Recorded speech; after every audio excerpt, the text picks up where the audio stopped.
Okay, so we're just going to revisit the snake element, and the snake represents transmutation, and I've got the medicine Native American cards. So, snake, come crawling. There's fire in your eyes. Fight me, excite me. I'll learn to realize. The poison transmuted brings eternal flame. Open me to heaven to heal me again. And the transmutation of life, death, rebirth cycle is exemplified, by the shedding of snake's skin. And it's the energy of wholeness, cosmic consciousness, and the ability to experience anything willingly and without resistance. Very apt for our times, yeah. It is. It is very apt. And it is about rebirth. I don't know, you possibly, that's the snake card. I know the card. Yeah, it's a beautiful deck of cards, that. Yeah, they're beautiful. I've had them for about 30 years, or maybe not that long, whenever they came out, 20 odd years. So, Gary, back to you. And actually, I have a question at this point. What in this in the world that we have that is in imbalance between the male, the divine feminine and the divine masculine that resides in all of us, we've talked about your perspective on what women can do to bring in and to heal that aspect of themselves around self-worth and self-love. What can men do? What would you advise men to do if they're feeling out of balance, or just to, you know, bring more balance into within themselves, and then obviously on a bigger scale it's going to emanate out into the world? Start with exactly the same things and learn to communicate. I did my first real relationships. I did a relationship seminar in 2007.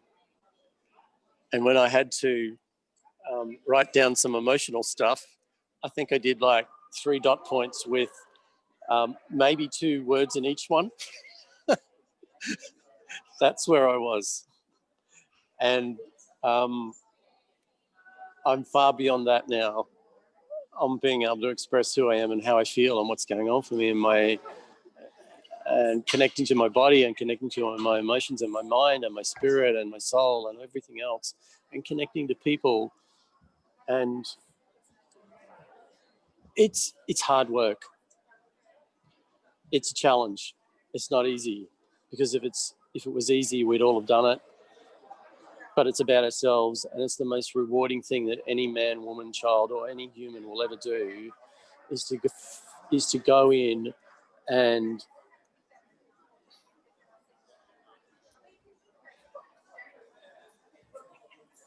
desire to be a better man, desire to be a better woman. For me, my mantra has been always, I want to be a better man.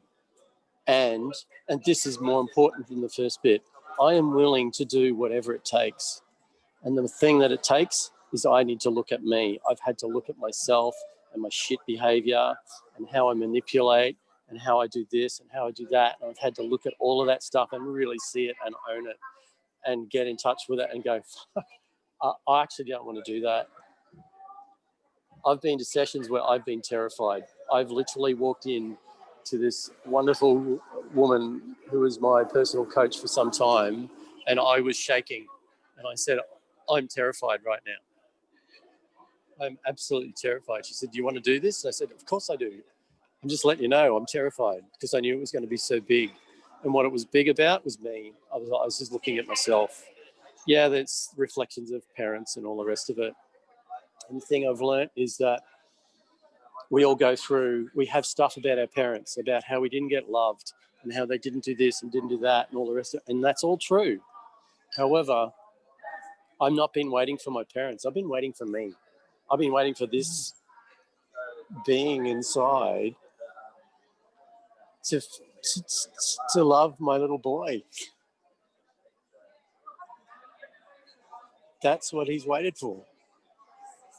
And that's the true journey, to get beyond all that other stuff and go, and I've been waiting for myself. And that's how I've been waiting for myself. This frightened little boy who put on all these faces and masks and pretense and all this rah-rah energy to keep himself safe until I turned up. And then after that, once I discovered that and once I could help him, I went dancing for 2 years. And it was one of the best things I ever did because because I understood that movement inside was receiving, going back to receiving, that part of me that receives. What part of me receives the music? My feminine side. She's the one that understands the dance. She's the one that connects to the music and the movement and the flow. And I had to let her out and let her, and really, and I'm talking, I have a conversation inside my head when I started the whole time going, this is you, this is your opportunity, I want you to come out. But I had to do the work on the male side to soften him, to let go of the anger. So much rage, so much rage, so much rage. And I had to understand where it was actually coming from. I had to understand who I needed to direct it at. And it was about my dad. Look, bless him, he's passed over now. But it was about him not looking after me and protecting me. And once I knew the who I was aiming it at, then I could actually start to let it go. But till that point, it was an endless volcano of rage. And I see that in so many men, so much anger. These little boys inside, they're not men. They're little boys. They're running around. The planet is being run by little boys who are pissed off at their mother or pissed off at their father. You know, their first true love. Who's that? Mum. And can I just add, and then, so really it's, and what's under the anger is the pain. Yeah. Yes. Pain. I'm not feeling loved. I'm not getting what I need. I came down here with an expectation. I've never worked with anybody who didn't have an idea of how they should be loved. Ever. We all know what we wanted, and when it's not there, and it's not there because of how the system is programmed and how we're programmed. It's not just about, it goes way back. I mean, this goes back thousands and thousands of years. This psychology in our blood, in our thoughts, in every part of us goes back thousands of years. And it's not actually us. It's a dysfunctional thing from another place. It's not who we truly are. And so that's how I've approached it. And I've looked at it and I just kept going and kept going. And I have the most amazing relationships. I have fantastic relationships. I have relationships with women that I never thought would be possible. I just didn't think women would come near me because I was such an asshole, quite frankly. I was a manipulator. I knew how to work women. I know it. I know how to make all those words play. Would I do it now? Never. Why? Because it's so far out of integrity. And I know that side of me. I know what that gets. I know that's empty. It does not fill my heart. It doesn't fill me. I can't do it. I just can't do it anymore. It's not true connection, is it? It's not. It's not connection at all. So can I just mention, in a sense, the journey of life is really a discovery of self-love. Yes, The I whole believe jour- so. the whole journey of life is really about us coming into this paradigm of dysfunction, really, Yeah, and all roads lead to showing us we need to rediscover our true, beautiful, unique selves. And that yes, journey back to love, our own love, not love out yeah, there, our own love. And that yeah, connect and that inner connection is yes, the co-creation of the world that we want to see and experience. yes. And then we're home. And as Wayne Dyer put it, if you, um, Wayne Dyer, yeah, Wayne, I may have that name wrong, but sorry. You know, if it's a piece of apple pie, if you cut a piece out of an apple pie, it's still an apple pie, right? We come from one source. Mm. We have to be source. And how do we find that? Exactly what you just said. Back to love, back to our self-love. That's when we discover our truth, who we are. And we're all got this beautiful, unique, amazing truth that's our own unique ability and skill. We all bring something special when we allow it. And it's okay to mess it up, if there's even such a thing. It's part of the journey. And when you mentioned about the music, it reminds me of sort of the five rhythms and the rhythms of life. Yeah, It's the rhythm of creativity and the flow. You know, when you're in your own, when you're in love with yourself, so to speak, and connected to who you truly are, you're in the rhythm of life, whatever that may be. You just yeah, I believe so.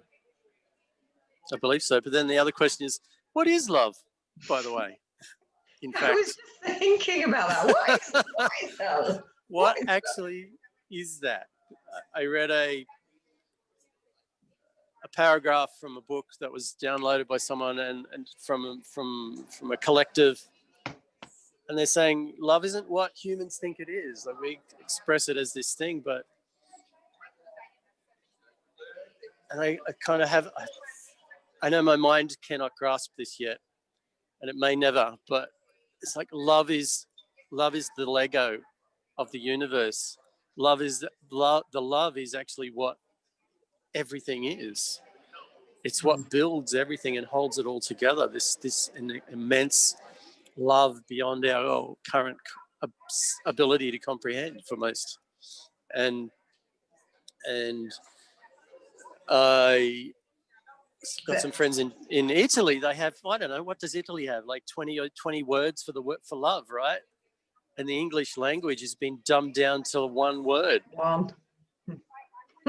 Think about that. How many other languages have multiple words for love and joy and beauty? And, you know, and the English language is this dumbed down, primitive version to take away expression. It's all part of suppressing a conditioning. Our feminine, what's our feminine? She's expressive. What does the masculine do?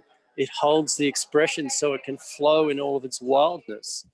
You need to be able to go, here's the boundary. It's not okay to throw a plate at me.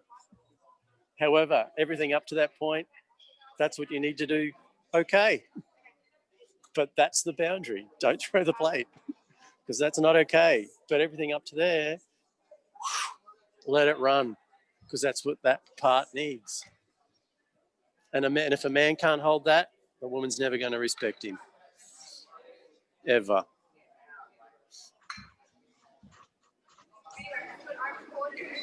Not really respect. not really be able to fall deeply into as that trust grows. And a man needs that as well, because then he knows his woman's there. She has my back. And we need that. Men, we need that so much. We need to really we really need that in our lives, to know that our woman has our back as well. And that's when it spirals. That's the spiral up of the life and everything else. And then it gets easy and joyful. Because what's the basis of it? Communication. When you say this is how it makes me feel, it's not about you, it's about me. It makes me feel like this, and this comes from this place inside me, and this is where it is, and it's about my childhood and when my father or my mother or my uncle or whatever. It's a memory that's coming up, because I need to deal with it. That's why it's there. That's why the triggers about money are there. It's old, it's in there. It's your ancestors are waiting. If you're the one that's listening to this, then your ancestors are waiting for you to step in and go, okay, I got this. Because time is such an interesting thing that we're actually cleaning all of their timelines, all the way back and all the way forward. And if you can't do it for yourself right now, then do it for your children or your nieces or your nephews. Do it for someone else until you hit that point where you can actually do it for yourself. And that's a real thing for some people. They can't do it for themselves yet, and that's okay. But they can do it for someone else, and then they'll finally get... Sorry. Go. We were saying that on our last video that we did, that some women may have trouble stepping up with the self-worth of self-care to provide enough for themselves, but if they've got kids, then maybe they can step forward and do it for the kids, and to show them how it's done, as well as to provide for them. And then maybe eventually they get to the stage where they can love themselves enough and feel enough self-worth to do it for themselves. Yeah, I agree. It was connected to the why. Why am I doing this? And if you can't find yourself to do it for yourself, then find your why for something greater than you. Yeah. Eventually you'll find you're the greater. Exactly.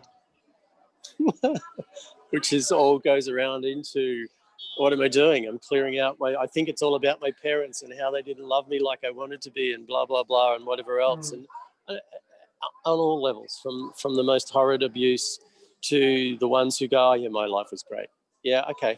Well, you're the only human so far that I've met that has actually got that great life. So let's have a little conversation around how you feel that your life, your childhood was amazing. I can almost guarantee that most people right now I can find something in there that's not actually quite amazing, because they just don't want to see it. Oh, I can find quite a few things that weren't amazing. I can find a lot of things that were good, but I can find quite a few things that weren't amazing. And these are the unconscious drivers. These are the unconscious decision makers in our life. And this is really, I suppose, this is the bit about self-worth where it's lacking. These are the things that may seem insignificant that are the unconscious decision makers every single day. Hundreds of times every day, people have these unconscious decision makers based on what they've been taught, that they don't even believe if they really look at it quite often. Well, that we box things, don't we? Can't deal with that. I'll just pop it over there and bury it with a few more boxes. So it takes courage, doesn't it, to go on that journey of self-love. It does. It takes turning home, takes it, and it's worth it. And as you, I know, I don't really know you, Lara, but I feel, and Fiona, I know well enough to know that the harder it was to get through, the greater the joy on the other side. So it's so worth it. Definitely, so worth it. And I guess that's what we're talking about in these video series, is a calling to women to awareness. Obviously, we're talking about money, but it's general awareness. Money is just a symptom of everything. Once you start looking at your history, start looking at your habits, start looking at how you're being in the world, then things change. Yes, it's all connected. Nothing's separate. How we do one thing is how we do everything. And on a bigger scale, we've touched on the male, haven't you? Know, on another scale, we've touched slightly on the male, and maybe we'll talk about that more, because we need harmony and the dynamics to be balanced throughout, don't we, to create the change that we really do want in the world.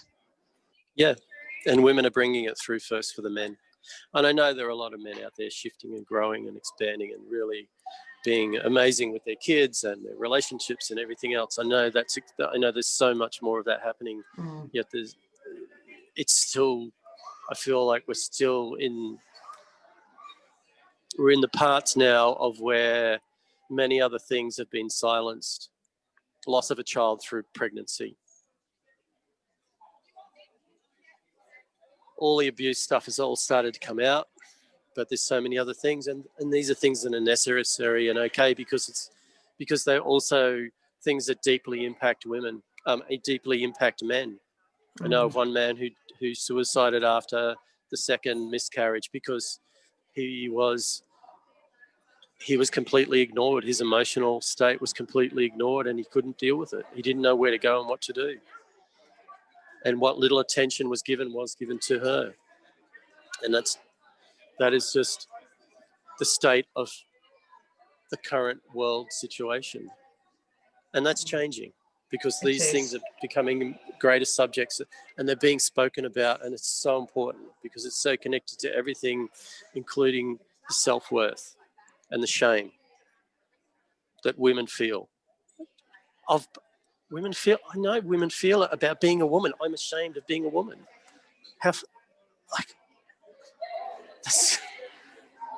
That's not okay anymore. That's ending. It is ending. I think we're going to be close to time very shortly. Yeah. So I'd really like to end on some sort of just conclusion of today that's uplifting, positive. Oh, you're worth it. You really are. Simply by being female, you can bring a life onto the planet. If that's not, oh my Lord, if that's not the most amazing thing, simply that. Whether you do or not, doesn't matter. That's different. That's a whole other conversation, but you can, you're a woman. You have that ability, and that is extraordinary to bring life. And that kind of what comes to my mind is in, you know, the feminine, the women honoring their divine feminine. We honor the male in that, because when we give ourselves the permission, we're actually giving other people the opening and the permission to go on their journey. Yeah. That's what we need as men. That's what's helping us as men. It is all of that. We get it from the women because the women are birthing this. Women, it's the natural cycle. Women are birthing this new way. It has to come through the feminine first, the females, the women, the feminine energies first to be grown and loved and expanded and then birthed, and then we're taking it. And you can see it. Some men are taking it up. I love it. Yeah, I do too. It's fantastic. So we're going to end there. We're going to, I'm sure that we'll do another call. Thank you so much for joining us. Really insightful to have you share your experience with us. Thank you. I'm grateful. Honoured. Very grateful. Thank you, Fiona. And speak to you both soon again. Fabulous. Thank you.